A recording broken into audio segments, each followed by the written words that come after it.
Mark, are you able to hear us? Yes. Oh, look at that. Did you get it?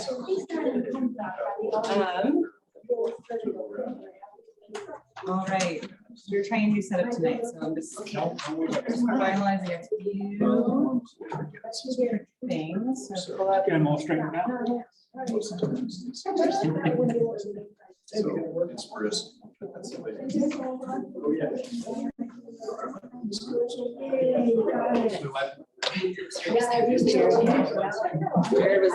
Jared was amazing.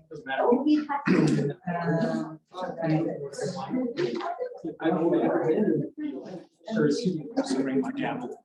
Just don't use my head. So we can get out. Yeah, absolutely. What do you think a presenter could just come over? That water ball maybe hard enough. Yeah, probably. I can do it with my knuckles. I think that's in the way of everything. Brady's about to comment. 1, 2, 3, 4. Maybe just sit on that side. Oh, okay. No, I'm just you're fine. Okay. I don't care if anybody's used to it, it's just weird. We can figure it out.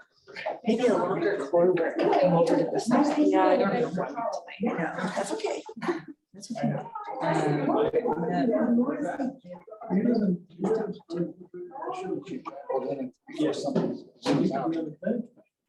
Don't have Yes, I could. Do you want your band back there or here? I'll probably be staying back here.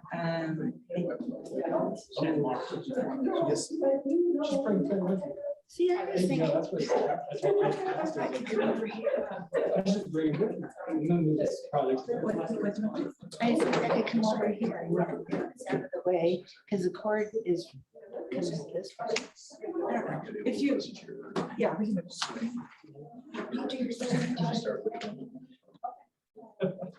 Tell me when you guys are ready. Almost.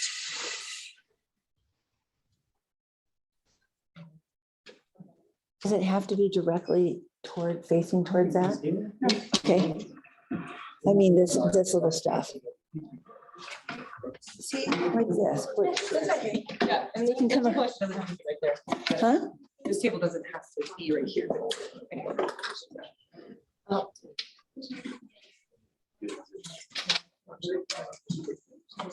I think they can just up and stand there, whatever.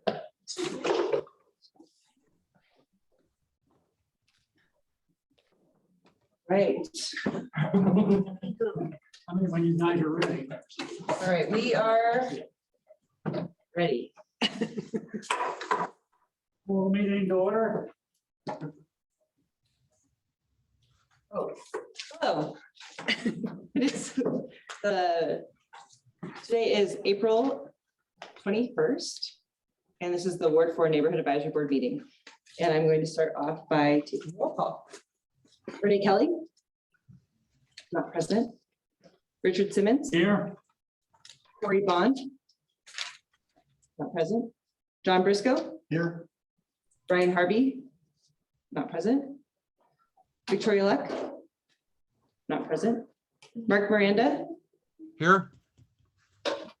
Jared Souther. Here. John White. Here. All right, we have a quorum and this meeting is called to order. Thank you very much. As you members of the public have, I think, the agenda been physically placed, and you can, at the appropriate time, we'll take public comment. We'll come back to that.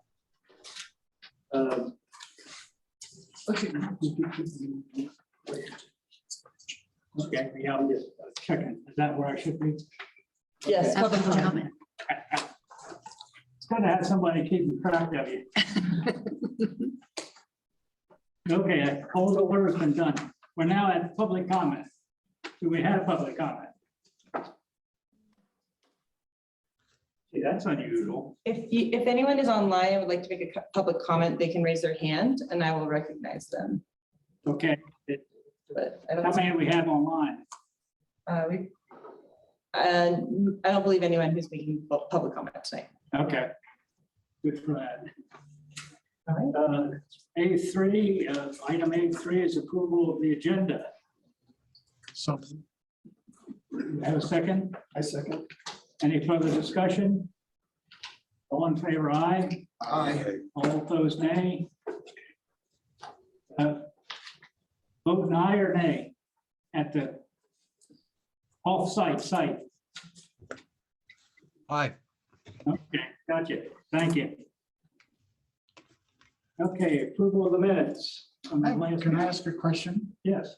Just, why is it, in all the minutes, and I know this on another board I was at, if you're not there, they put it, they put the ones that are absent. Seems like if you put it at the top that they're absent and you don't say they've arrived, isn't that kind of implied that they're not here, that they haven't shown up and they're, I'm just wondering why we have to put that. I mean, I don't really care, but I'm just wondering from a kind of an administrative point of view, why we do it that way.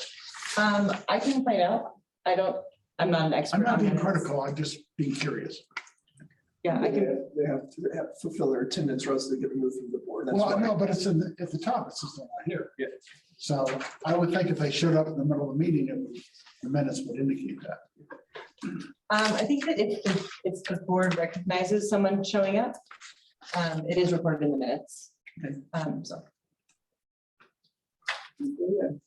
Satisfied with the response?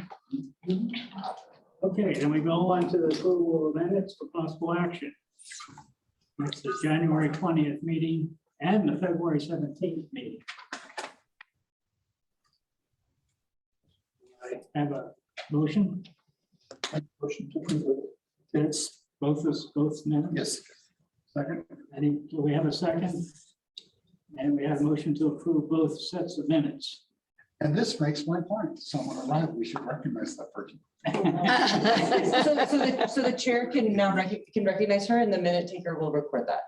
Okay, and so would you state your name for the record? For the record, Victoria Luck, here for attendance. Thank you. Thank you. It was such a toast discussion, like 19 in No. particular. We'll get this straight one year. Okay, council liaison report. Chairman, or not chairman, but member of the city council. Yes, thank you. Your Ward 4 representative. Thank you. Thank you. Thanks so much for all of you being here in Victoria. It's so great to see you in person. Yeah.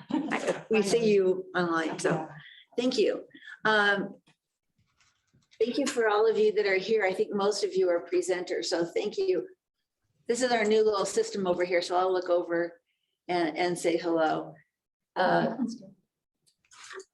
guess I can stand. So anyway, I would like to share a few great things that are happening. Been working really hard to get neighborhood watch. And finally, we may have a plan.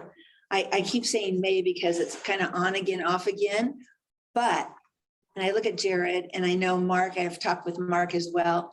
We're really excited about this program. It's been a long time in coming. And I know that for many years, I will say how many years, but it's been many years that we have not had a neighborhood watch program in the city of Reno. And there's great programs out there, and we are working with our county representative, Teresa Aquila, and as well as hoping that we get this program off the ground. And our first meeting date could be as soon as June. So that we would have a meeting date to invite the community to come, if we can pull this off, and that they would come and find out about the program and then go home to their neighborhoods and hopefully be able to get some of their neighbors to start having neighborhood watch program existing. So it's going to take a while. It's going to take a lot of work and we need help. So as soon as we confirm what we're doing, we'll make sure we let you know. Very excited about that. And for those seniors, actually it's called Older Americans Month is May. We are going to have is older Americans better than seniors? I love both of them, but anyway. Seniors sound better to me. I like seniors. I know when you start saying older Americans month, it's like, oh my gosh, that's where I'm at now. No. You're not so- even close yet. Yeah. Thank you, Dick, or Mr. Simmons, Dr. Simmons. Anyway, we're having that, and I believe it is on Monday, May 5th. No, that's not it. Sorry, it's the, May 9th, Yes. Monday, May 9th, and it'll be at the Sierra Sage Golf Course. Hopefully the weather will be nice and we're excited to have that. It includes lunch, fun games, just a good time and talking about different issues that are going on. And I think Flex Ride is going to be there as well, because there's lots of great things going on with Flex Ride in our community as well. And then What was the date again? Monday, May 9th. Is that right? Yes. Okay. Yeah, it's Monday. Cinco de And Mayo. you'll get information about it and it'll be advertised and what have you. So very excited about that. Some of you were there last year. So, okay, and that's for everyone, whether they live in the ward or not, but it's really, we're encouraging our ward for residents and their guests.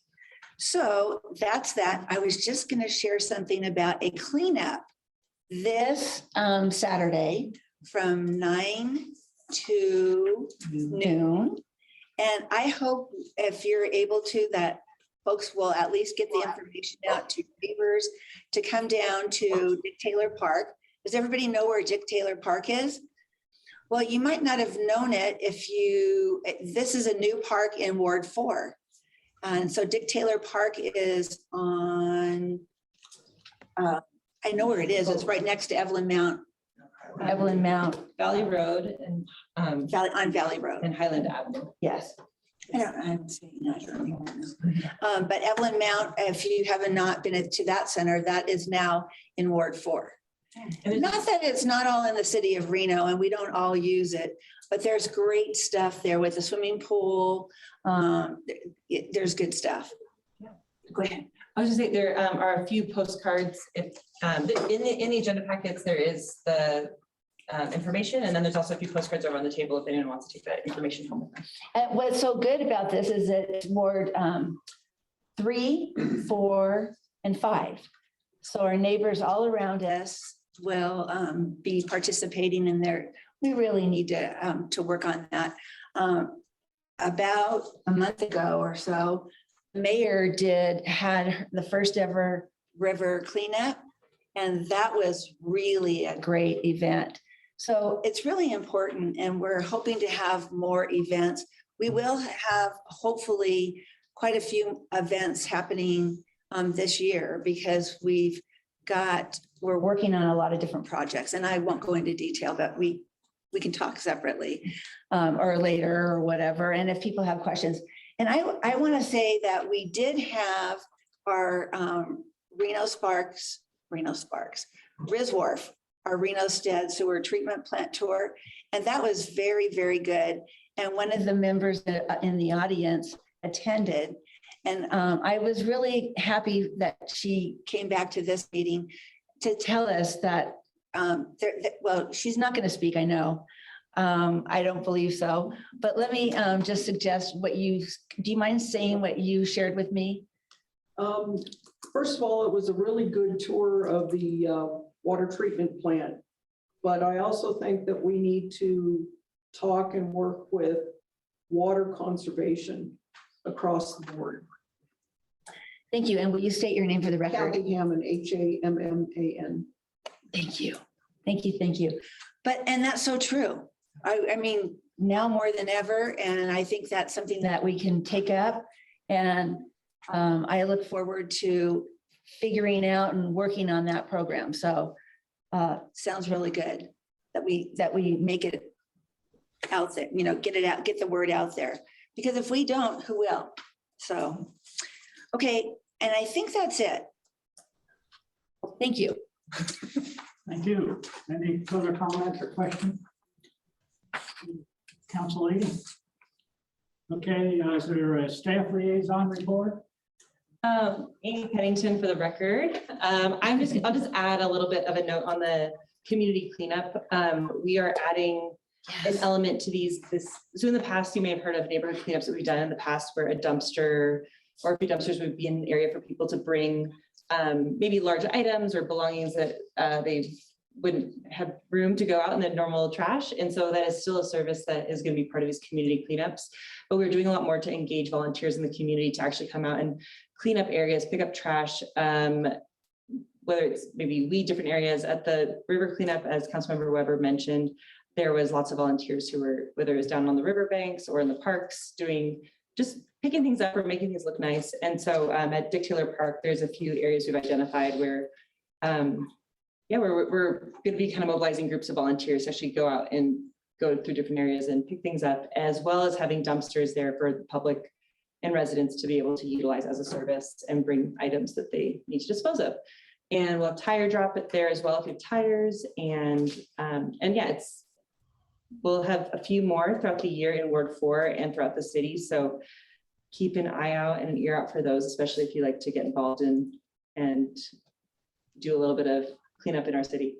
Any questions? Yeah. Yes, Victoria. For you for those 2 additions that are part of that cleanup, is that something, that is something that's going to be part of all the cleanups in the future? Well, said to. With the tires. Most of them, oh yeah, which The aspect? tires and the bigger dump, Yes, those 2 aspects are part of like the whole cleanup. most cleanups. So there's a possibility that in a certain area, they may think that it's not as much of a need or something, and it may not be included, but in general, yes. And I just want to say, for those of you that live in Ward 4, we have what's it called? Transfer station? The transfer station. I'm thinking about 100 things. So the transfer station right in our community, and I don't know if you're aware, but most people, I mean, we all get through Waste Management 4 passes to take your items to the transfer station. So that's always good. But I especially like this one. Amy, doesn't it have the e-waste as well? No, we don't have It that. This doesn't? one. No. Okay, because when I was talking to Noemi there, she was saying that there was. Yeah, no, I think this particular, with it being Earth Day weekend, They're focusing there's a on lot of stuff going on, so Yeah, we don't okay. have it for this one, but Okay. in general, at cleanups, that will be an effort to have the e-waste as well.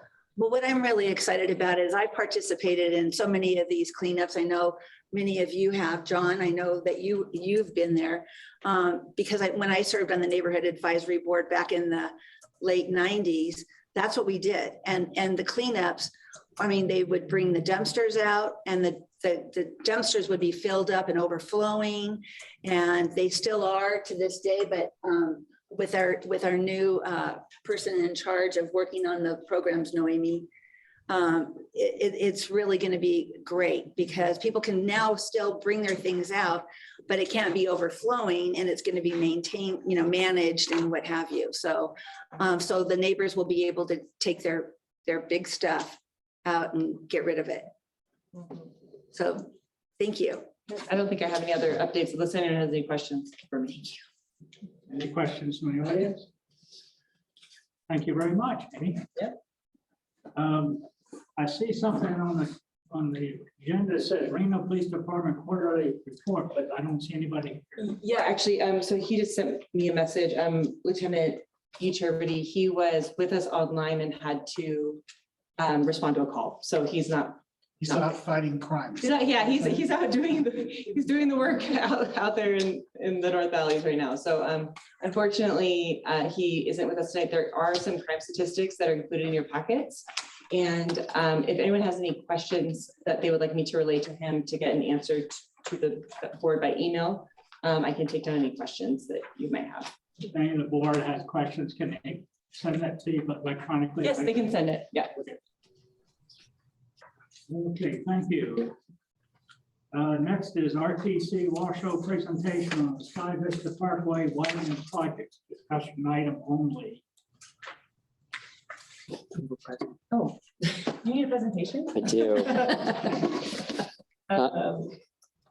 While you get that fired up, so members of the board, Councilmember Weber, thank you for giving me the opportunity to come here and speak today about the Sky Vista Parkway Rehabilitation and Winding Project.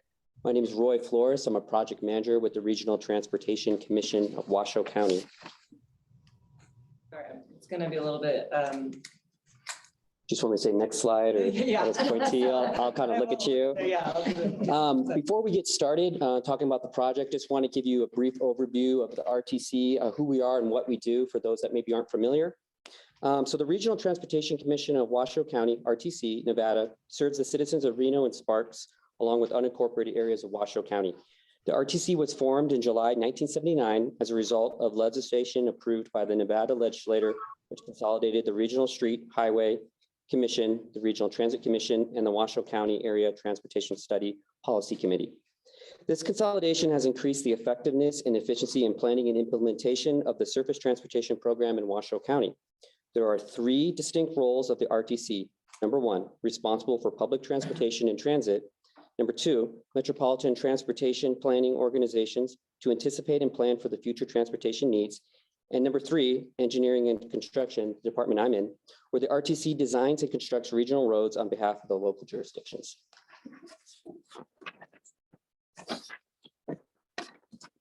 The RTC's engineering and construction department provides pavement preservation and new roadway construction projects for regional roads under the jurisdiction of Reno, Sparks, and Washoe County. RTC works with these jurisdictions to focus on regional roadways, streets that service large number of vehicle trips, greater than 5,000 average daily trips, and roads that provide connectivity between jurisdictions and across major geographic barriers. All right. All right. I'll get better. That's the good stuff. Okay, project limits. So Sky Vista. So the Sky Vista widening project is from Silver Lake Road over there by North Valleys Regional Park and terminating over at Vista Knoll Parkway over there by the Walmart. And I'm going to kind of go through and talk about the benefits of the project, some of the highlights of what we're doing, kind of project schedule. So, and if you have questions, I guess we can wait to the end, or you can ask me as we go along. Either way works for me. All right, so what are the project goals? I always like to focus on the project goals of the project so people kind of know the overarching, what we're trying to accomplish on this project, or projects in general. So the project aims to achieve safety and mobility improvements for all modes of transportation. So what does that mean? Improve vehicle congestion, improve safety for both drivers and pedestrians, ADA improvements, provide a safe riding zone for bicyclists, and improve roadway drainage. So some of the key improvements on this project. So we're going to widen the road from its existing 1 lane in each direction to 2 lanes in each direction, a new raised median throughout the corridor, dedicated turn lanes, new multi-use path on both sides of the road. So that's an 8-foot multi-use concrete path on both sides of the road from Silver Lake all the way to Vista Knoll, drainage improvements throughout the corridor, corridor lighting, and a new roundabout at Silver Lake Road, which is one of our big features of this project. Our current schedule, so we just completed final design in winter of 2022 with the right-of-way completed in winter of 2022 as well. This project is currently out to bid for 4 weeks with bids opening on May 6th. The construction is anticipated to start this summer and completed in summer of 2023. So it's about a 12-month project, weather permitting, of course. As I mentioned, the roundabout is kind of one of the key features of our project. So we're going to be installing a new roundabout at Silver Lake Road in Sky Vista. Currently, it's an all-way stop. So what are some of the benefits? So it's going to improve better traffic operations, improve safety, and a longer useful life compared to signalized intersections. And so this will be a complete reconstruction of the existing 4-way stop at that location. This is kind of a little high-level view of what it would look like. So you can kind of see, go ahead. Why is it safer? So it has to do with the impact points. And so if you think of like a signalized intersection, you have red light, green lights. And so you have people coming at high speeds potentially. I think through here it's 35 miles an hour. If you think of like a larger area, maybe 40 miles an hour. So people are coming at high speeds and then they have to stop at a red light. So with the roundabout, it forces people to slow down in order to yield to the oncoming vehicles within the roundabout. Have there been a lot of accidents there? I don't know I don't know off the top of my head, but I know that there was a traffic analysis that was done when this was in kind of the early preliminary stages of this project. I wasn't involved in, but they kind of looked at different scenarios. Do you leave a all-way stop, which is currently out there? Everyone comes to a stop sign, they wait their turn, then they go. A signalized intersection or a roundabout. I think studies have shown that roundabouts, depending on the area, right? Sometimes it's specific. They tend to be better fit for an area and improve safety, as I mentioned. It decreases the amount of speed people coming into the roundabout and the amount of possible contacts. We're currently doing another project over there on 4th Street, not in Ward 4, but maybe Ward 1 over there on 4th Street and Woodland. We're putting in a new roundabout, and I don't have the website off the top of my head, but there's a really good kind of overview of what roundabouts are and what the benefits are. Yes. I see what you're saying, and I do agree that roundabouts can be safer, but with this being so close to the school and with so many kids walking, is there any plans on crosswalk lights, something for the traffic to stop for the kids that are going to be crossing the street to that park too? So there is, and you don't really see it on this drawing, but there are pedestrian, I see that on this. the crossings. In here, but I'm talking like lights to make these cars stop, because some cars, like you said, are gonna come in faster speed. What's to say that they're gonna stop when a child is trying to cross to the park Mhm. from the apartments on the adjacent side, Um, which is a common thing at that very current stop. I don't know how to answer that question for you. I know that when they take a look at all, when the designer takes a look at that, they look at all the different elements. I know there's certain guidelines that are followed when designing, I guess, road public improvements. And so I'm not really an expert on lighting. I know we're putting, and I'll get to in a minute, they are putting in, not at this location, but they're putting in the RRFBs, that's the acronym stand for. It's the flashing beacons, the rectangular rapid flashing beacons. So there is one getting installed over there by Trading Post, the crossing over there, and then a little bit further to the east, there's another beacon getting installed. There is signage that could put up. I mean, anything that's getting installed is following the current practices. I could find out to you. I have some business cards that I'll leave here at the end, and feel free to email me and I can get you a better answer. But I don't know how to specifically answer that. Not so much an answer, just more of a comment in something that hopefully is taken in when design comes. I mean, today, right, you have a always stop and there's no flashing lights. There's nothing stopping. There's no stopping. There's no. That is an issue on that road that you as a neighborhood are trying to get more activity on, people paying attention to those kids, especially with the new middle school being there. I don't know how that's going to affect. I just want to say something because I know the area really well as well. And every time I go through that intersection, I never see anybody in the intersection. I don't. And I just don't. But because the kids from the two apartments are going to be going the other direction, they're not going to be during traffic We time. have the water park and the other. Right. facilities And for the children's that park. could happen down the road. Yes, Yeah, you're right. better weather, Right. more community. And lighting could be, the bigger deal is what I'm thinking is going, the cars that are gonna go into the park. You know, they're gonna go, there's some that go around and then some that will be going into the park. But yeah, you raise a good point. There will be the corridor lighting. So I think correct me if I'm wrong, you're getting at the basically the flashing beacons where you basically stop. Yeah. Traffic. People that are not familiar with that Yeah. area coming into that roundabout, lots of people like to have a confusion when roundabouts are. And this is gonna be new for everyone. So that's gonna be the one good thing because it'll be a little bit slower and moving. But I'm sure that you can't be going too fast there anyway. But I think that the point is well taken that because the kids are not always paying attention to, oh, I'll just walk out there and everybody will stop, right?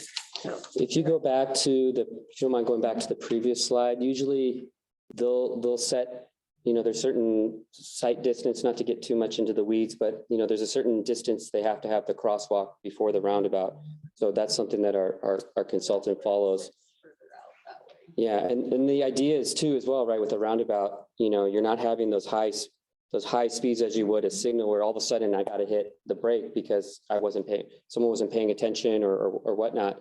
You're forced to slow down and to make those turns. But I do appreciate the comment, and I'll leave my cards at the end. If you want to follow up with me, I'll be happy to answer your question in more detail. All right, continuing on. So the next slide. So that's just kind of an overview of what the roundabout would look like. One thing that this project is going to be doing as we'll be moving the existing North Valleys Regional Park. So we work with. Sorry, sign. I apologize. Thank you. I was going to jump in. No, we're not moving the park. We're not. No, misspoke. So there is an existing North Valleys Regional Park sign, and so we've been working with Washoe County Parks and the city of Reno as well. And so that sign itself is going to be relocated a little bit further back, so that when you're going in the roundabout and you're going to the park, you see that nice sign right there. And thank you for saving that, because I think I fought for that. I just want you to know. Because as a county commissioner back in the day, that big sign was done by was funded by the Neighborhood Advisory Board back in the day and the County Citizen Advisory Board. And it cost quite a bit of money then. And can you imagine they were going to throw it away? And I said, oh, can't we figure out a way to keep it up? Because everybody loves that. I mean, it's just the entrance to the park. And it's cheaper than moving the whole park. Yeah. So I am so happy that they kept it. They showed me all these different boards and signs. And I said, oh, no, I didn't get to choose, but I got to comment on it. And I'm so glad that they kept it. So, and are moving it a little bit. Yeah, we're just moving it a little bit. And we worked with the parks and the city of Reno and your staff as well. So yes, we were working hard on that. One other thing too, we are going to be having some landscaping in the roundabout, and we're also going to be installing a foundation in for a future art piece to be determined by the city of Reno. So those are some elements put in there. So, all right. So just moving along. Some of the design features I mentioned. So we're going to be putting in corridor lighting along the whole entire project limits. So that's going to be NV Energy lighting Cobra Head. It's going to be spacing 175 feet apart. That lighting would allow those that are using the facilities at all times of the day, specifically at night, to have lighting, and the drivers as well. It will be LED, and it will have the house shield to prevent glare into the surrounding community. All right, so let's do the numbers really quick. So this will be a $17+ million investment in the community. This project has $1.5 million of drainage improvements, over $1 million of streetlight improvements, and the whole entire corridor is 1.3 miles. So we're going to have 1.3 miles of roadway improvements. So essentially, we're going to be removing the existing road, putting a brand new road back. Typically, we design our roads for 20 years, so a 20-year road. As I mentioned, we are putting in 8-foot sidewalks along the whole entire corridor. So I'm both on the, I guess it would be the east-west side. And so that's 2.6 miles of 8-foot sidewalk. 2 new rectangular rapid flashing beacons that I had mentioned, 14 City of Reno banner poles, part of this project, and 6 existing bus stop improvements. Can I just stop you? Yeah. Because another thing that you need to know is I've fought tooth and nail that to have some kind of banner poles. I wanted them Downstead Boulevard. I mean, working to get it Downstead Boulevard. But this project is so awesome to be able to have the banner poles where we can say air races, any of the events that are being held in the city of Reno. We're so far out, we get to find out now what all the other events are. So I'm really excited about that. It just kind of brings some community to our neighborhoods. So. I have a question about the numbers. You say this is an investment in community. Well, Sky Vista has been there like over 15 years as far as development process. They've been putting money into that roadway. So this thing's like 10 years too late to begin with. But all that money put in, so can you figure out how much money they put in to support this by their development project? And so this isn't just straight out of our taxpayers' pocket. So yeah, so thank you for the question and comment. So this is a RIF funded project. So it's a regional road impact fee project. I'm not really privy to how the numbers work and how much money has been invested, but like I said, I'll leave my business cards here, and if you want to follow up, my supervisor, Derek Keller, he's actually responsible for the RIF program within the region, and so I'd be happy to answer your question. So I don't have an answer for you, and I don't want to provide incorrect information, so I'll leave my business cards here, if you don't mind following up. We'll do that. Well, one question I have actually is regarding the future development, whether it be surrounding the park, surrounding Vista Knoll Parkway. There's some things being talked about later in the agenda, but above Walmart, there's still property there that could be developed in different ways. You mentioned that there are going to be turn lanes in and out of these different neighborhoods. With all the new homes and apartments that have come to what's called the Lakes or other Silver Dollar or whatever it is, how is that being accounted for? Because there's still things popping out of the ground that we haven't seen cars coming to the neighborhood yet that are going to be coming.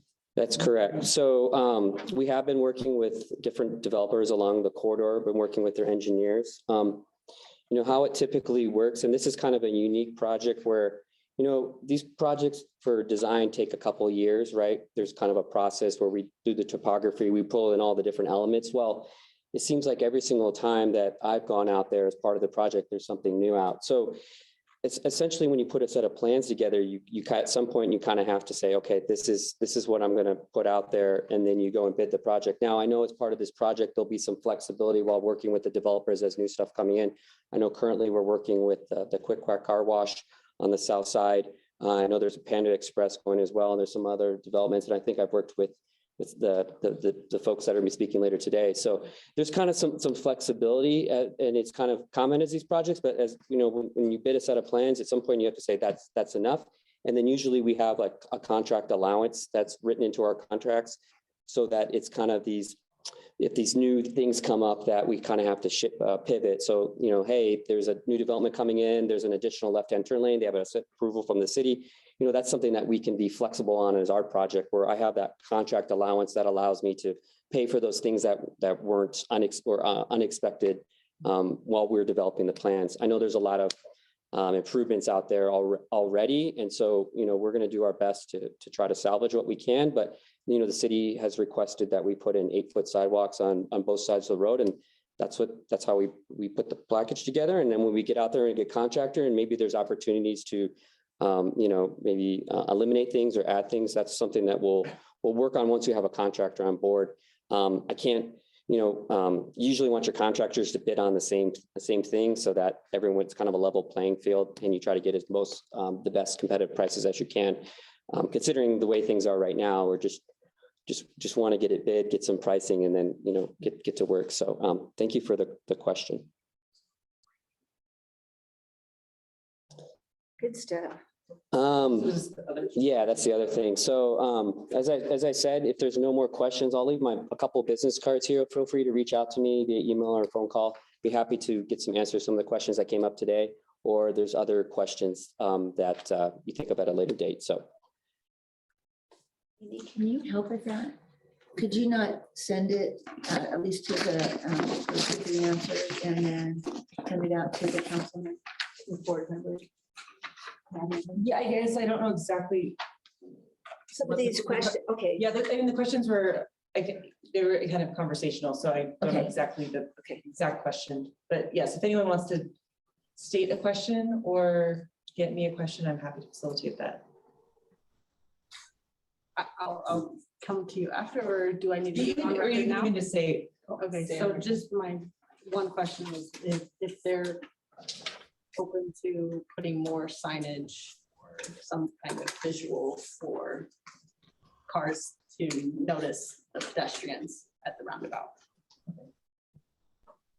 And I like that question about the money. You said it's RIF. I mean, I've seen that before somewhere. Wasn't sure the exact terminology. Yeah, regional road impact. Approximate amount of how much that development project's been putting into this, and maybe see other stuff in the future. Money is available. And I'm sure that we can get that because I know we hear about it. So, yeah. Yeah, my supervisor, he runs the program and he knows more about that than I do. Thank you. Great. Any other comments from the board? Any other comments from the audience? Seeing none, thank you very much. I think I have one more. Yeah, so the next one, you read the next one. Oh, the RTC Marshall update. Is that it? Yes. On Lemon Drive project discussion item only. So I'm here to talk about some of the other projects that are going on in North Valley. So our project manager, Judy Tortelli, for the North Lemon Drive Segment 1 project. She can't be here today. She's actually accepting an award at the American Society of Civil Engineers banquet tonight. She was awarded Engineer of the Year. So she couldn't be here today. So I just kind of have a brief overview of these projects. I'm not the project manager on these projects, but I do have some websites there that you can get more information that's updated. I think on a weekly or monthly basis. So that's kind of where the news comes from. So what are some of the other North Valley's projects ongoing that the RTC is involved with? So Lemon Drive Segment 1 and the DDI, the Divergent Diamond Interchange. So this project is widening Lemon Drive to 6 lanes between Sky Vista and Buck Drive to Military Road. If you've got off at the freeway, US 395, you'll know that there's a lot of construction going on. So what they're doing is they're installing a Divergent Diamond Interchange, which will replace the Lemon Drive and US 395 interchange. And if you go to that website, there's actually a really cool video that kind of shows you and walks you through what a DDI is and how it operates. If you've been down to Reno, in Moana, yeah, that's a good example. So essentially, they kind of flip-flop you around on the road. So if you want to get on the freeway, instead of driving on the right, they got you on the left to go on the freeway. And so it's kind of a little confusing, but it kind of, from an engineering perspective, makes sense, and from a safety perspective. But if you go to the northvalleys.improvements.com/lemon drive, they have a really cool video of the DDI and what it is. And I think they're doing a raffle as well. Yes. Most of us know, because we live out here and we see the impacts. And so, but I want to say that website is so awesome. And every Friday we get reports. I'm assuming that we all know what's going to happen next week, the following week. So it's really good for folks to be able to kind of check that out and see which way you want to try to get out of the area. So, or get home. So the project is currently under construction. It's my understanding that the DDI work should be completed early summer. So I think I was told kind of a June timeframe. The contractor has a certain days they're allowed to shut down the freeway into their contract, or else they kind of face liquidated damages. But they're ahead of schedule. It's my understanding they're ahead of schedule, and they anticipate completing construction of August of 2022, weather permitting. So that's kind of my little spiel on the project. That's kind of all I know. But like I said, the website right there is a perfect resource to find out more information. Moving on, so this is actually a 2-segment project. So the second Lemon Drive segment, so which is segment 2, and that's widening Lemon Drive to 4 lanes between Fleetwood Drive to Ramsey Way. Currently undergoing an alternative analysis to look at what's the best what makes sense in terms of the alignment of where the road would go. I believe they're looking at an alignment on top of the existing road, which would raise the profile, or they're looking at the natural berm alignment further to the west as an alternative. Recently, the RTC with our consultant and our partners, we submitted a grant application, a raised grant application for $25 million with the federal government. So that was submitted, I think, last week. So we should find the results in, I think, September of this year. So the team worked really hard on that, and wish us luck on that process. The next project I have on here is the NDOT US 395 North Valleys improvements. There's the website right there, and I did check to make sure that was the right one. So it's my understanding that this is a 3-phase project. So they recently completed phase 1A, which is the Parr Bridge replacement. So that is complete. Currently, they're in design for phase 1B, which is from McCarran to Golden Valley, and construction is anticipated in 2023. And then the phase 2 would be Golden Valley to Stead, and they're anticipating construction in 2026. My understanding, RTC, we're a partner on this project, but the main agency on this project is the Nevada Department of Transportation. And so the website is right there for more information on the schedule and any sort of updates. So that's kind of a brief overview of some of the other projects. And I'd be happy to answer any other questions that you may have. So just a comment, I travel through Lemon Valley at night to pick up my daughter from work at 11 o'clock. And construction really never put out any lights to help illuminate that area around the interchange, even though there's different phases when they closed off, like southbound 395 to get off. But northbound, there's no lights. Normally in a construction zone, you'd have light poles up, illuminating the travel path a little bit easier. And I just think that that was something that was missed during the construction process so far. Okay, I'd be happy to pass that on to the project manager on that one.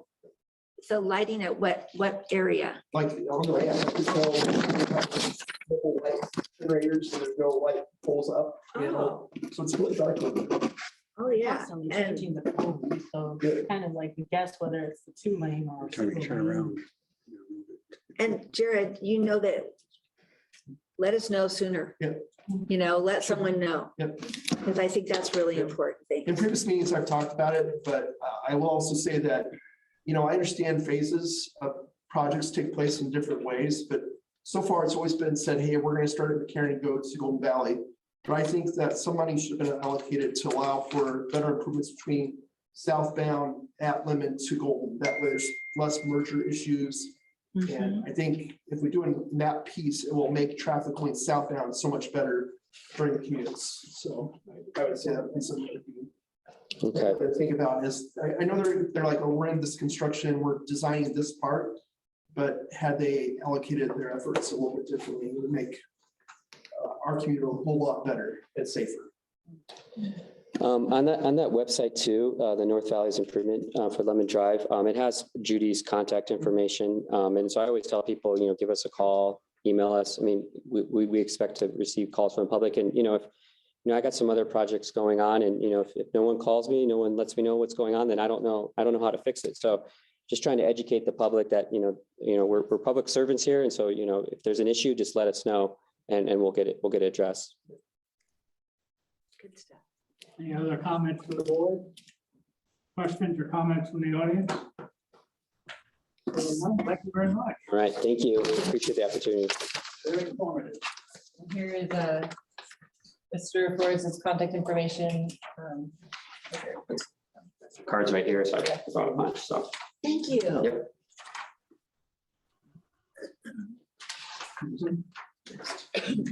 Ready? We'll go to the vote.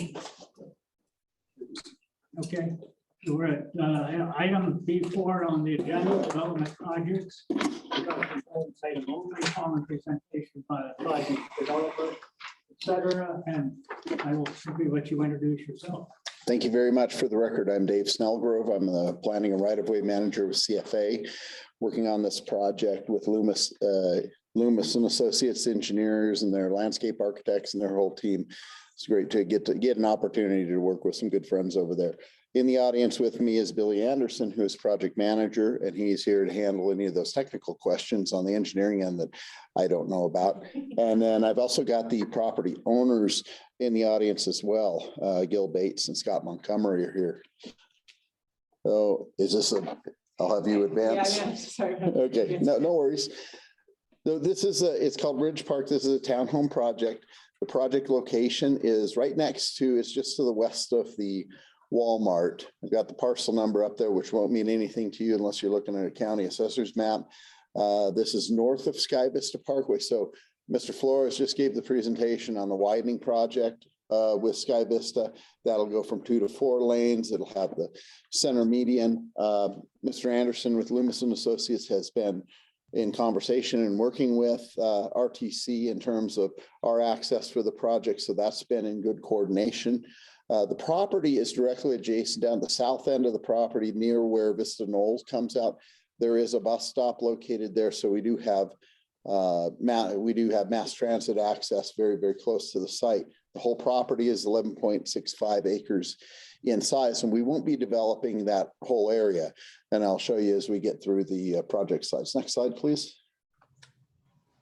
Master plan for the property out here, because you have the Reno Stead Corridor Joint Plan that's been in existence for quite a number of years. The actual master plan on the property is SPA, which is Special Planning Area. Then you refer over to the Reno Stead Corridor Joint Plan. So on the right-hand side of the screen there, you can see the greater colored map with the reds and oranges and greens and yellows. We're down in part of that red area. The little cutout that next to us that doesn't have any color, that's where Walmart is located. That's actually in the not in the Reno Stead Corridor Joint Plan. We are directly next to that. Next slide, please. So corresponding with that master plan map, you have the City of Reno zoning map. The zoning map isn't quite as confusing. This identifies this property as general commercial. General commercial allows for obviously commercial uses, but it also has residential density allowances. Now, this does allow for, in a residential density capacity, this would allow for up to 45 dwelling units per acre. If you just looked at the 11.61, that puts us at near 550 allowed units on the property. We're not going anywhere close to that. There was a previous approval on the site, probably a year and a half ago. It was for a mini storage on the site. They've been popping up everywhere. I know that they're necessary, but I think we're going to probably hit market saturation with those at a point. Next slide, please. This is some pictures of the existing property. The southern end and out closer to Sky Vista Parkway is very developable, doesn't have any significant contour to it. We'll be working with that. We do have a drainage way going through on the southern end of the property. There's a smaller drainage way that got disturbed up on the north end of the property, association with the Vista Enclave project, which is the single family project that's currently under development. They're working on the far north end. You can see the picture up in the upper left-hand corner. That's the bus stop that's right next to the property. So right beyond that is the subject parcel. Down in the bottom left-hand corner, I took these pictures. It looked like there was a campsite or something down there. We found a number of shopping carts that are down in the drainage way. The drainage way really hasn't been, that campsite is convenient yet hidden. So it's a really close proximity thing. And I feel for people who are out there and have the situation where they need to be sleeping on the streets or in the drainage ways. But right now, the drainage way really hasn't been used, is a little tucked away. So we are proposing to fill a portion of that drainage way, and it would be about 390 lineal feet. We would extend the pipe that's already disturbed off of Sky Vista Parkway, and we'd bring development out closer to that intersection and provide a better trail connection. And I'll get to that. I think it goes on to the next map here. You want the next one? Yep, let's go to the next one. Okay, the whole property actually goes up and off of our map here, the 11.6 acres, where we have a disturbance area of 8.3 acres down at the south end of the site. You can see there's a lot of trees on there, and I can tell you that we ended up adding some more trees. We updated this in conversation with the City of Reno staff going through our initial review. They have a requirement for street trees, and because of the way these are set up, some of the areas that you look at, if you look on the right-hand side, we have some driveways. These have like a short driveway, and they're intended to be a smaller lot product. One of the conversations that went on earlier, I thought was interesting. These lot sizes, I think, range a little over 1,500 square feet to 2,400 square feet. I think I've got it in a later slide. A lot of the water that we end up using goes into our landscape water. The domestic use water, we don't use a whole lot, and you can probably see it in your bills if you're getting them from Tumwa or whoever, that during the wintertime, your water bill's really, really low because you're not using much. In the summer, depending upon how much landscaping you have or how big your lot is and how much water you're using, it can go really high. So with these smaller lot products, they end up being a lot more efficient in terms of your overall water use. We've got a total of 80 units, so there's 40 buildings there. Residential buildings, they're joined, they're duplex type, but they would be considered a townhouse. You can see these little arms that come off. They're basically common driveways or alleyways that serve most of the time 8 units, sometime, or actually 10 units, or they serve 6 units on the south end. So our main drive goes in. Our access would be over on the left-hand side of that photo. The other access coming out is a gated emergency access only. So Mr. Anderson with Loomis has been in conversation with RTC about their widening project and making sure that we're doing things right to meet their standards. And we've got a coordinated effort with them, even though they'll probably be just a touch in front of us. We do have plans in the works and working with them. Yes. Just to clarify, so the entrance for these townhomes Yes. coming towards the street, that's gonna be the newer phase 2 of that single family residential? Trying to think where the access is for the single family. I think I've got it on a slide in here. Let me take a look quick, just to answer your question. I think their access is up farther. We're on a pretty good straightaway. Actually, go to the next map. I think it may show things. There we go. The access to Vista Enclave, you can see on this map here. We have good separation. We've got actually probably a little bit more separation than they have between their two access points.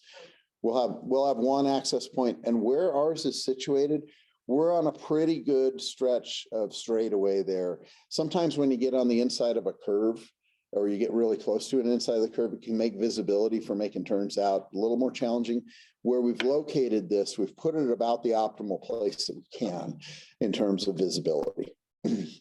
What this map shows is our overall pedestrian and trail access. And the reason I thought this was important, there is a requirement that with any project that you provide trail access to federal or public lands. We do have some BLM land up to the north. This is turned so the south is on the right-hand side of the page and north is on the left. And then obviously you've got the regional park that you access to. There are some existing trails out there that people use regularly. We are going to enhance the trail environment along the outside parallel to the drainage way. And we have our internal sidewalks as well. They'll link in with the trail network that was provided and approved with the Vista Enclave project. So we'll be part of that overall connection. It can take you from Vista Knoll all the way out to the BLM land and onto the regional park property. And where is that access? Where will that access be? Actually, go back to the last slide, please. It's basically right down behind the bus stop area. So you could either, yep, right in there. Okay. It would be just off of the corner. So now if you think about it, if somebody's out walking, you've got a signalized protected intersection there. You've got a close trail network. You could either walk on the sidewalk, and Mr. Flores identified that they're going to have an 8-foot pedestrian path on the sidewalk, or you could go on the trail, or you could do a whole loop. So there's some good pedestrian opportunities out here that aren't just walking on sidewalks. And we're trying to tie in with those that have already been approved and planned in the Vista Enclave project and get you up to the federal land and the regional park land. Next slide, please. Yeah, let's go to the next one. I already kind of covered that. These are the architectural perspectives of the project. These kind of show what we're trying to do with this. One of the things that you can do in these little common driveways and finger courts, while it's a little bit denser of a project that we have, by turning these, it doesn't look as dense and doesn't appear or feel as dense as it actually is, because the homes go off of those common driveways particularly. We'll have on-street parking, and we've also got a lot of parking pockets. Our overall parking on the site, each home will have a 2-car driveway or a 2-car garage. Some homes do have a 2-car driveway as well. And then we've got our parking pockets that are distributed throughout the site, and there's some parallel parking on street, which is shown in this bottom image on the right-hand side. With that, we come up to a total, it's just barely over 3 parking spaces per home. Some people have fewer cars, some people have more. You know, one of the things that you always want to do in some of these smaller lot products is have it near CC&Rs that your garage has to be used for parking. People like to use their garages for storage, and we need to make sure that they utilize those for parking. In terms of the home sizes, this is not the lot sizes, but the home sizes range anywhere from 1,443 square feet at the small end to 1,866 square feet. 2 and 2.5, two bed, 2.5 baths is the smallest, and 3 bed, 3 baths is the largest. Next slide, please. These are just one of the building elevations to kind of give you a feel of all 4 sides in terms of having windows. You don't have blank walls.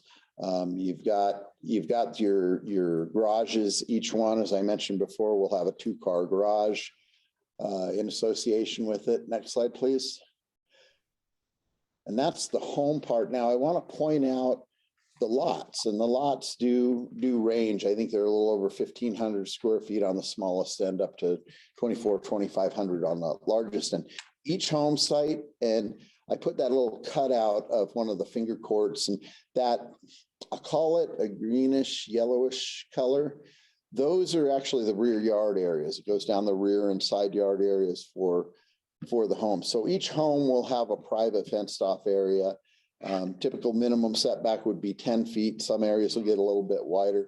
They're not big yards, and we don't anticipate these to be really, really heavy duty landscape. Somebody could have a little turf area out there, but they'll be pretty darn efficient in terms of overall water use, because they're not big lots that are going to require a lot of landscape and irrigation water. Next slide. So the project area, as I mentioned, 11.65 acres. We've got a total lot area of 3.32 acres that's associated. That's just the lots. Our common area, now this is natural common area that's up to the north, includes the drainage way that we won't be touching, and some of that natural area to the north of that. Some of that is actually in the developable slope range, but we don't want to cross the drainage way there. We do want to cross part of it and cover over some of it, but the other part we won't go up to in the north end. And then, so our overall common area, which is inclusive of our enhanced landscape and our natural areas, 5.45 acres of the site. The private roads take up 2.79 acres. As I mentioned before, if you did the straight math on the 45 dwelling units per acre that's allowed in general commercial, that would come up to about 550 or so lots. Because of the slopes with the drainage way, we trip the hillside ordinance. That's one of the requests that we have in. You can look at this property, if you knew where the property lines go, well, that's not really hillside, but because of the slopes that we do have on the site, we do trigger that. So it actually takes us down. There's a density reduction factor that you apply. So even with that, the max homes we could get is 364. We're proposing 80 with this, which equates to 6.9 dwelling units per acre. Here's the minimum lot size, 1,535, and the maximum lot size, 2,443, for an average lot size of 1,805 square feet. These will all be 2-story units, but those are our range of lot sizes. Next slide, please. So this will offer a small lot product type and opportunity for ownership. The project will be walkable in where we're located, close proximity to Walmart. You've got 2 other shopping centers.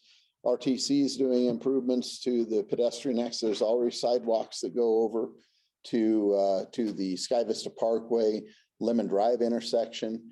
We're right next to transit.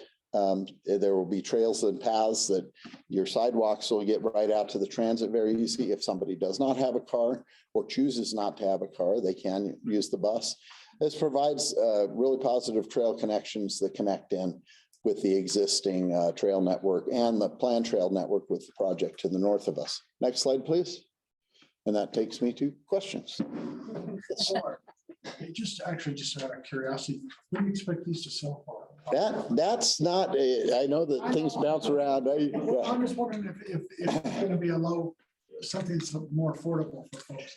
Have you guys, Gil or Scott, have you guys looked in? I know that the market's all over the place. We haven't gotten into pricing yet. Our goal is try to be at the lower end of pricing, which we've been with the project next door. One of the things we also are trying to do is accommodate seniors. So we have downstairs bedrooms planned for a good number of the units, ADA accessible. So we're going to hopefully promote that too. For the record, if you're on your record keeping, that was Gil Bates, who's one of the property owners. Are there other questions? Questions from the board? You had mentioned that, you're having conversations with RTC. I guess left turns out of that main drive. Virtually that will allow some flexibility for people to get out and watch over the right shoulder to merge in, or straight. I pulled Billy aside. Billy, you wanna answer that? Sit up here, make it a little easier to answer. Here, why don't you come up here? You'll be picked up on the mic a little bit easier. You Yeah, gotta sure. stand up. Yeah, can I introduce? Yeah, Billy Anderson with Loomis and Associates for the record. So we don't plan, we did a entry exit study, traffic study on this property already, actually as a part of the tentative map process. And it wasn't determined that a designated left or I don't know how you, exactly what term you'd use, but if you're coming out of the project, turning left onto Sky Vista Parkway, there's no dedicated left turn, like kind of like a merge lane. That wasn't warranted based on the traffic loads that this project's gonna generate. Does that answer your question? It does, thank you. Okay, yeah. So I do have a question on the same thing. Yes, if I absolutely. could.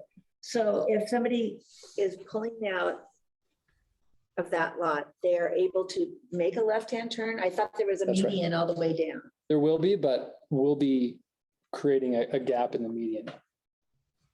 Okay. So that's part of what Roy was talking about. Will be hopefully, and it just kind of depends on timing. Hopefully, we'll be at the point where we have an approved permit. We can work with RTC to put that gap in the median, so that you can make a left turn out of the project and a left turn into the project as well. If that timing doesn't work out, then we'll just have to go in and Redo it. redo it a little bit. Yeah. Yeah, hopefully it works. Yeah. Yes, I had a sir. question, yeah, John White on the board. Have you considered whether shopping carts being pushed over the edge somewhere along there is going to cause any issues with the property owners once people start moving in, or is that too far away to be an interference or? an issue? And that's a great question. So all my experience with development, those houses will be within a couple, 10, 20, maybe 30 feet of the bus stop. And there's really not going to be a lot of opportunity to do that. I mean, right now there's a big drop off right behind the bus stop, and you can really easily just push a cart off behind it and it's gonna sail. Yeah. But with this development, that slope's not going to be as so aggressive, and there'll be how am I term it, there won't be a feeling of openness right there for people who are at the bus stop. I don't believe. Yeah. And I don't think you're going to have that issue. I have a question about the city of Reno is pushing what everywhere most cities in the country are, the affordable housing issue. How does this work in any sort of a plan that city of Reno has for affordable housing? Not directly. Let me cover this. Yeah, this doesn't fall into like the HUD housing or the 60% of adjusted median income or things like that. By virtue of the fact that they end up being smaller lots, smaller homes, you end up being able to get at the lower end of the overall spectrum. Right now, we are totally out of whack in this community. We got 3 children who are 2 are in college and 1 just graduated, and I don't know if they can afford to live here. It's ridiculous. So we got to get in front of the supply and demand issue. And I know it's challenging and people fear change and things are getting gobbled up and we're getting new houses, new apartments, but unfortunately, that's what we've got to do to try and get this back on track. Yeah, and Chairman Powell made some decisions there that may affect this too. Going on. Yeah, so yeah, it wouldn't be a HUD level housing or anything like that, but we're hoping with smaller lots to be able to hit that more moderate part of the market segment. I just have one question about fencing. Is there going to be an exterior fence around the backside of those? Well, you will have, actually, if you could go back to one of my, probably the first site plan, that one right there. So those yellowish green areas would be the rear yard areas. You would have fencing there. But I don't believe, we don't have any perimeter fencing around the whole subdivision. It's basically the exterior. What you're going to see along the edge, or when you walk along the trail behind those, you'll see the rear privacy fencing that would be associated with the lots, but then everything else would be open. You'd have either more of a desert transitional landscaping down closer to the drainage way, and then you'll have more of an enhanced landscaping, more manicured feeling along Sky Vista Parkway. So I'm curious about that triangle of land off where behind Walmart or that area that was indicated, is that owned by you as well, or is that BLM? The try, let So me if you think. go to like Okay. the third, yeah, there we go. Okay, So like yeah. that pink area there, that, That's actually that was a remnant of the Walmart parcel. I worked on that many years ago. And the Walmart Vista Knolls came up. What's occurring in that little sliver area? If you go up a little bit, you'll see a drainage channel that comes down. It takes their stormwater runoff, and there's actually a detention pond that's separated by elevation from the drainage way that's on this property. But it runs up there to the north, probably about a little bit south of where it says Reno there, off to the south side. That is actually part of the remainder. I don't know if it's still in the holding company that had it when Walmart purchased their property. There was a PUD that was planned up there, and for the life of me, I can't recall what the name of it is. There still is a planned unit development for different types of uses up there. I've heard something may get going up there, and ultimately that would send Vista Knoll would go up and connect in and go over to Lemon Drive, which would mean that the people from Walmart don't always have to come down to Sky Vista Parkway, either going east or west. When they go to the east, they end up impacting the intersection there at Lemon Drive. So that'll actually provide a little reliever when that does come along. Hey, Dave, I wanted to make one clarification. I'm Gil Bates. When we bought the property, one of the things we want to do is be sensitive to the area, because we've been up here for a while now. Those trails are fabulous. If you haven't had a chance, walk up and around those hills. And so we really wanted to maintain it. In fact, we're going to hike them in the morning. We see bikes and horses and hikers on them. There's actually little bridges, and part of our project next door is we had created a little gazebo on part of it. But there was another question about the RTC and how they're funding the $1.7 million effort. This project, we have about a $5,000 per door impact fee. So we're going to be contributing $400,000 towards that street widening, just for our project alone. So you can see where that money's used. Yeah. 10 years, 20 years. Any other questions? Any other questions from board members? Comments from the audience? Seeing none, thank you, sir. Thank you very much. I appreciate being out here. Good to see people in person again. Great to see you too. Any other comments from the audience? No? Where are we?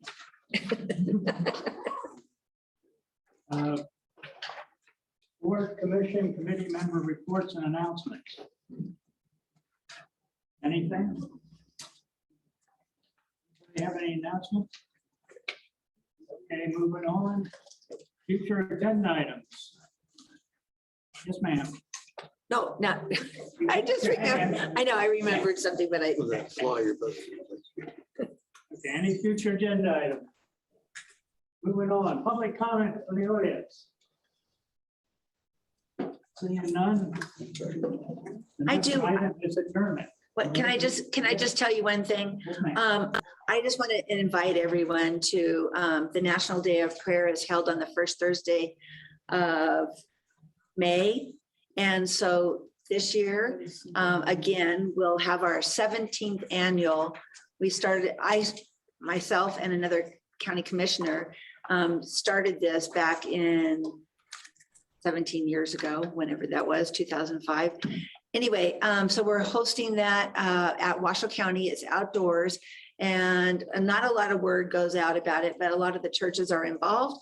And hope if you would like to come, it's like I said, Thursday, May 5th, and it is at noon. And if you come and you look at the weather, it's outdoors, so you might need a jacket. It's always welcome to bring your own chair and sunglasses. And I mean, the weather is changeable all the time there. But I just wanted to share that with you because we've been doing it for a long time, and folks don't hear about it a lot. So if you can come out, it's from 12 to 1. And what's the date? Thursday, May 5th. Cinco de Mayo. Noon. Yeah, Cinco de Mayo. And where? This year. And I'm sorry, that's a great point. It's at the Washoe County Administration Complex. It's on 9th Street, and it's out in the quad out in the middle, outside. Is that where the county commissioners? Yes. And it's right in their courtyard out there. And so, and it's a good day. And it's really only standing, and they have some seats available for seniors and folks, but Are older? yes, the older Americans. Any other announcements from anybody? Do I hear that magic potion? Move to adjourn. Second, Second. any discussion? All in favor, aye. We adjourn. Yeah, we're starting at 10 a.m. at the Thanks, Mark. North Valley's Nazarene Church. Up on Lemon. Great. So I don't know, today they said there's the bomb squads on Lemon Drive right now doing something